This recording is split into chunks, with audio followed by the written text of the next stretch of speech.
Good morning, Philip Newbury here with another Ask the Expert. And joining me in the studio, we have Elaine VonCannon, Associate Broker, ARB, SRES Notary, Residential and Commercial, Real Estate Property Manager with Coldwell Banker Traditions. And joining her, we have Kevin Onizuk, Branch Manager with J.G. Wentworth Home Lending. And they are here to answer your questions on buying or selling real estate.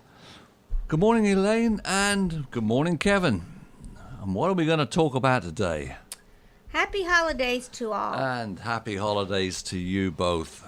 Philip, I had a question that was emailed to me by Howard, one of my past clients. He is thinking about buying new construction, and it's in a retirement community. But that doesn't matter. It's still new construction. Yeah. So he wanted to know what he should do if he's buying something that's going to be built or they're building it at the present. He wasn't sure if it's like when he sold and bought his house, which were resales, or what. He's never bought new construction. He was very nervous about it. Well, I can't answer that one. But tell us, Phil. Philip, what do you think? I wish I could answer that one, but I can't. We have the experts right opposite me, and come on, tell me, what's the answer to that one? I told him to treat it just like he would any other purchase. You need a home inspection. Yeah. Do not forego that, because even though they're builders, they do it in bulk and mass, and this comes in. And I've had new construction come in that's had joists that were cut wrong underneath. It wasn't connected correctly. The venting system was wrong. It wasn't connected. Some of the electrical was wrong. Just because it's new construction does not mean it's okay. That you really need a home inspection. Also, you go to a new site, and they're like, well, they said, do you have an agent? Kevin, do you have an agent? And Kevin would say, I'm working with Elaine VonCannon. And they said, oh, you don't need an agent. You really don't.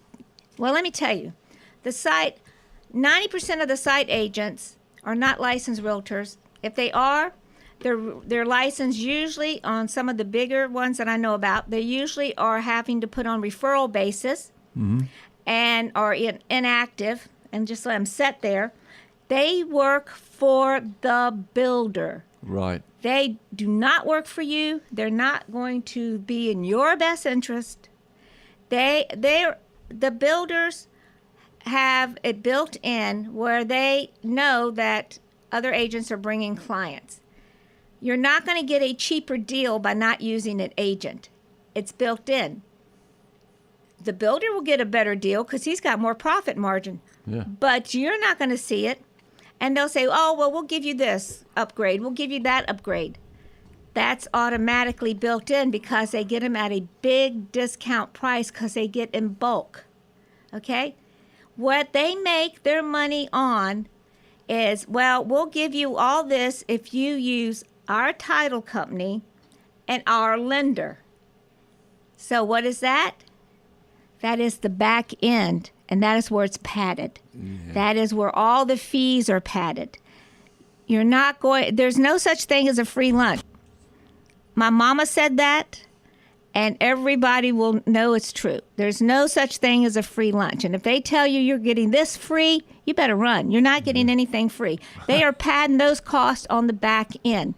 Yeah. And Kevin can tell you about the cost. Kevin can tell you, I always say, no, you need your own lender. You need your own title company. The title company that they recommend is one that works for the builder. Hello? Yeah. Who is working for you? You're out there by yourself on a desert island, and no one's coming to pick you up. Well answered. I mean, that's very informative. Kevin. And Philip, I can actually add to that a little bit from a personal experience. Back in 2006, when I bought my home here in Williamsburg, I bought new construction from a builder who had a site agent But I was insistent upon using my real estate agent, my buyer's agent, who happened to be Elaine VonCannon, who is sitting here next to me, because I knew that I wanted a true real estate professional to be my advocate throughout the process. And in any purchase transaction, there's 100 things that can go wrong on the realtor side, contract side, mortgage side, and having professionals there representing you is critically important, and even title company, as Elaine mentioned. So I negotiated, this is my agent, and I want to use my own mortgage company, even if the builder had their own. I said, no, I'm using my mortgage company, and I'm using my preferred title company. And when it comes to buying the house or not, a lot of times the builder will say, okay, we will let you do that. And Elaine also mentioned home warranties. When I purchased from a decent size and reputable local builder. They do a great job, but Elaine still recommended getting the home warranty. But what we did in that case, the builder offered a 1-year bumper-to-bumper warranty per se on the new construction.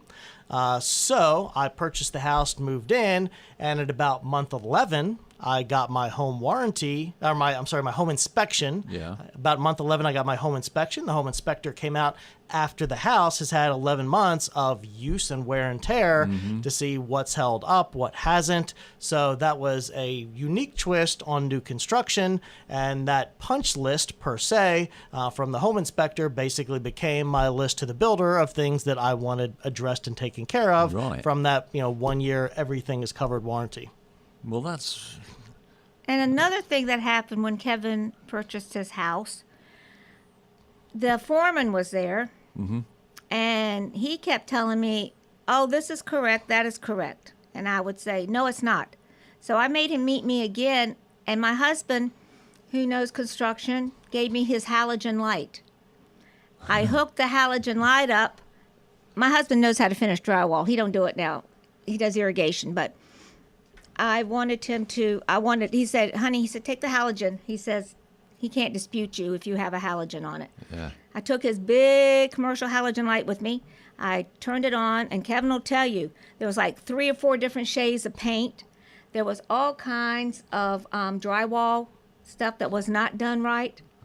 And I told him, we're not closing until this is done correctly. And I wrote a letter, and I had my secretary take it down to the builder and had his receptionist sign it. Well, the builder called my broker and said, you need to call Elaine off. And my broker at that time said, anybody that can call Elaine off, God bless them, because I sure can't. He said she does exactly what she wants to do. And what I wanted to do was protect my client. Of course. And my client's rights, which is Kevin. Yeah. And we got it fixed and we closed. But yeah, new construction, just because of new construction, like Kevin can attest to, doesn't mean it's going to be 100% perfect. Right. And from the mortgage side, new construction is a very similar process to a resale, other than in that we really often will go through the approval process twice if the buyer is just buying the completed home. So before they start building, quite often the contractor builder will want to know that they are qualified to purchase. So we do the initial process of checking credit, checking affordability, making sure they are qualified. Typically, we'll even do the appraisal prior to the start of construction just to know that there's not going to be any issues. And as long as the buyers don't go do something crazy like quitting their jobs or buying 3 more cars, then everything will be fine. Then as construction is completing, we go through that process again. And it's really no extra cost or anything to the buyers. We're just updating again pay stubs. We're updating credit. That's typically at our cost as well. And then we do the final approval and closing upon the completion of the home. The appraiser goes back out and says, yes, this house is complete based on the plans and specifications we used for the original appraisal. So fairly simple and straightforward process. The only time it is significantly different than that is if the builder is requiring a construction loan. Sometimes on new construction, the builder doesn't want to front the $200,000, $300,000, $400,000, whatever it may be, for the new construction of the property. Maybe they're a small builder and just can't. So at that situation, we do a construction loan where it closes before ground is even broken, then we fund the builder as construction gets completed. So there'll be an agreed upon draw schedule, we call it. They take draws of money. So say once the frame is up, they get 20% of the total amount. Then once it's under roof and say plumbing and electrical is in, they get another 20%. So the builder is funded so that they can continue with construction without having a significant draw on their personal business funds. I see. A few years ago, there was a lot of press about Chinese drywall. Oh, yes. And is that still rearing its ugly head? Yes. It is? I know of a place here in Williamsburg, and there wasn't remediated. No. I just wondered about that. They were supposed to remediate this, right? But not all the time. And suppose they didn't remediate it correctly. Because you have to take all the wiring out, all the plumbing out. You got to go down to the studs. Suppose they just took off the sheetrock and they didn't go down to the studs. And I know of a couple places like that. And it's starting to rear its ugly head because guess what's breaking? The plumbing and flooding the place. Yeah. So luckily there hadn't been no fires, but that Chinese drywall was very serious. I know. It happened during Katrina. I think most of it, I would say, around here has been remediated correctly. I know some of the builders that had it, and when their fault, it was in with their shipment, and they have remediated those. But I have heard of a few instances where they didn't completely strip it like they were supposed to. Anyway, that's just a thing that made me think about that. I don't know. And that happened during new construction. Putting the Chinese drywall in. And I mean, that's a valid concern. And there's all types of things that people have to be aware of. That's why it's really important to have an excellent and experienced realtor on your side. Yeah. Elaine, if somebody wanted an excellent and experienced realtor, how would they contact you? They would call my cell phone, Kevin. Well, Thank you. I was just going to get to that anyway. Because, ladies and gentlemen, we're talking with Elaine VonCannon. She is Associate Broker, ARB, SRES, Notary, Team Leader, Residential and Commercial Property Manager, and member of the National Association of Residential Property Managers. And you're going to find her at Coldwell Banker Traditions of Williamsburg. And here's when, you can find her at 4071 Ironbound Road. Contact her, office 229-9595.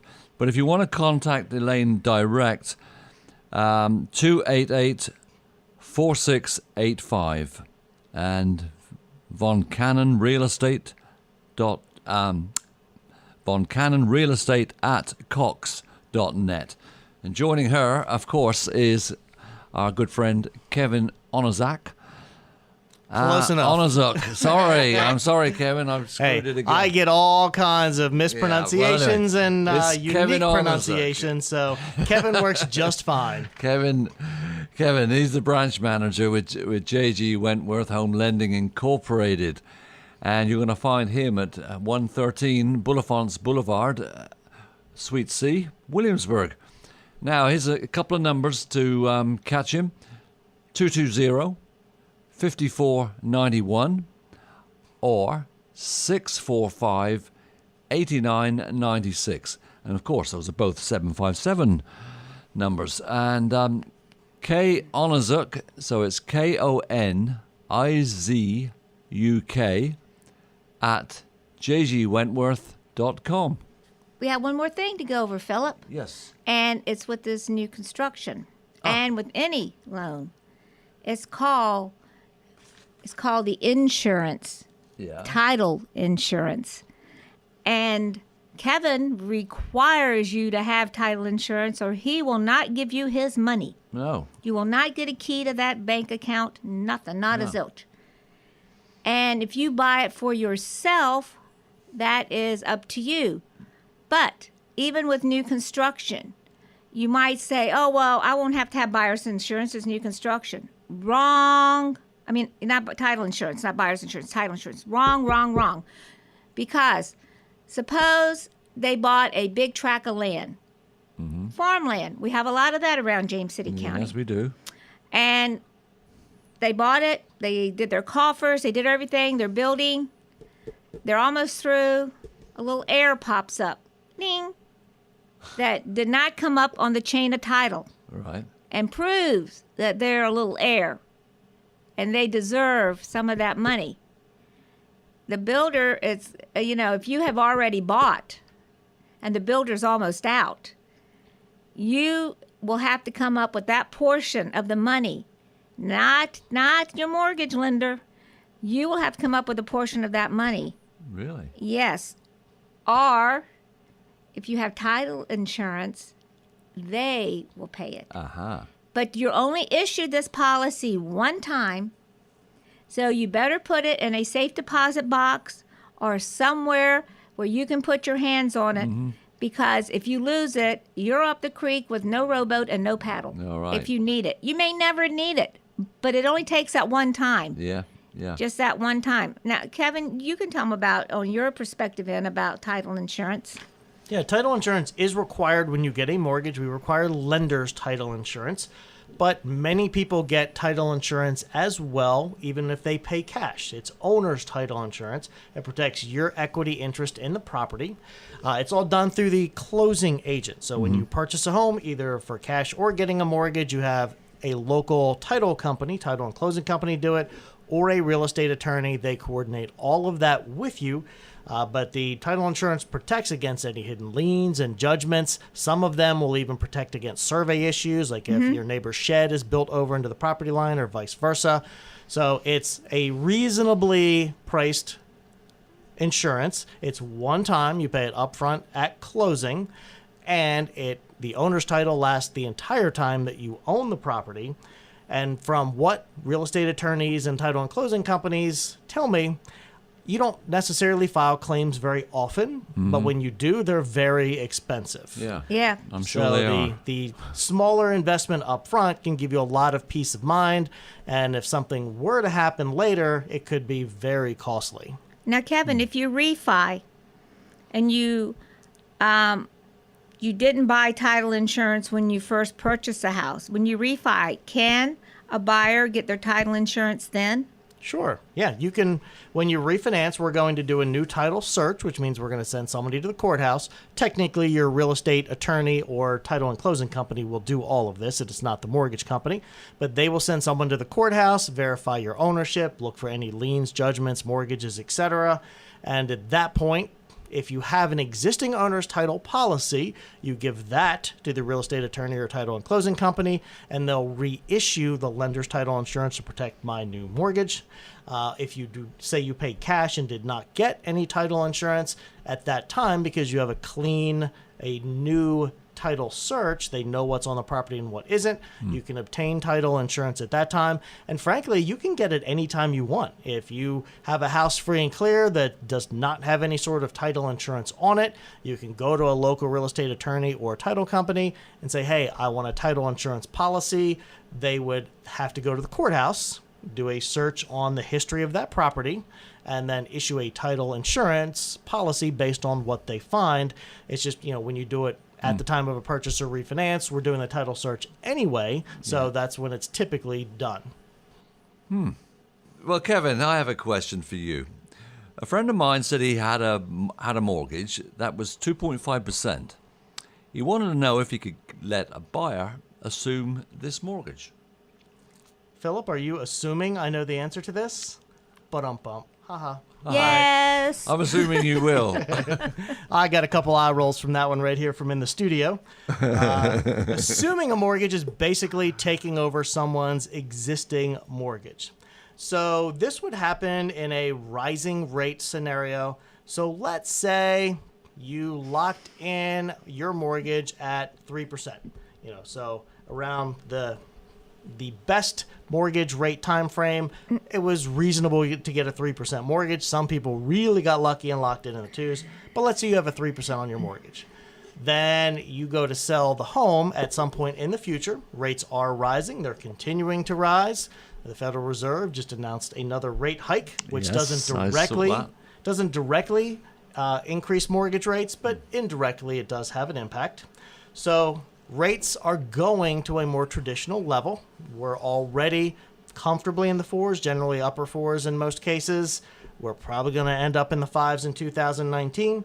So let's say in 2019 you decide to sell your home and rates are, say, 5.5% at that point, and you have a 3% mortgage. On some mortgage programs, you can sell your home and have them take over or assume your mortgage at 3%. So basically, they're buying a home and getting a mortgage that's well below market value, which over 10, 15, 20 years, that is a huge savings. So it makes your house more attractive if you can sell with an assumable mortgage.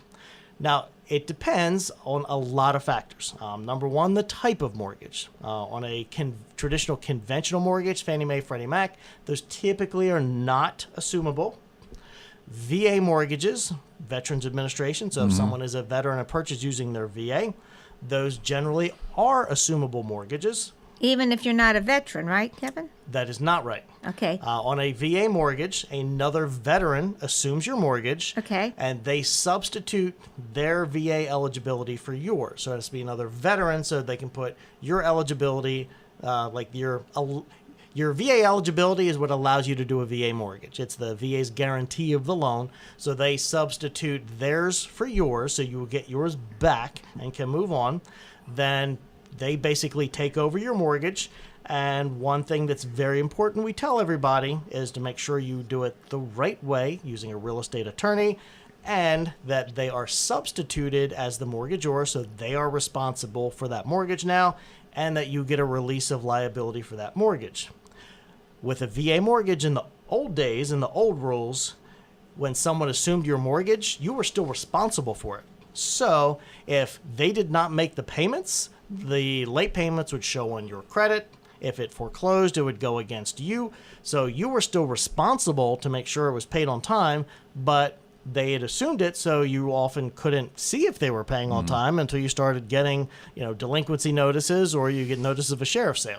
Right. So that was a change that helped protect veterans who could lose security clearance with credit problems, etc. So, now veterans can move on to their next duty station or post, sell their house, let the mortgage be assumed by another veteran, and leave worry-free and start over.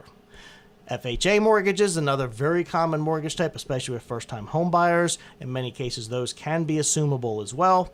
So it is very possible for somebody to take over your low-rate mortgage. Now, keep in mind, let's say you bought your house for $200,000. Let's say we did a VA mortgage with no money down, so we got a $200,000 mortgage.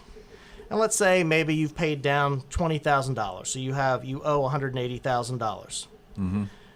Now you go to sell your house and you sell it for $220,000. It's worth $220,000. Well, you have a $40,000 gap there because they're taking over the mortgage for $180,000.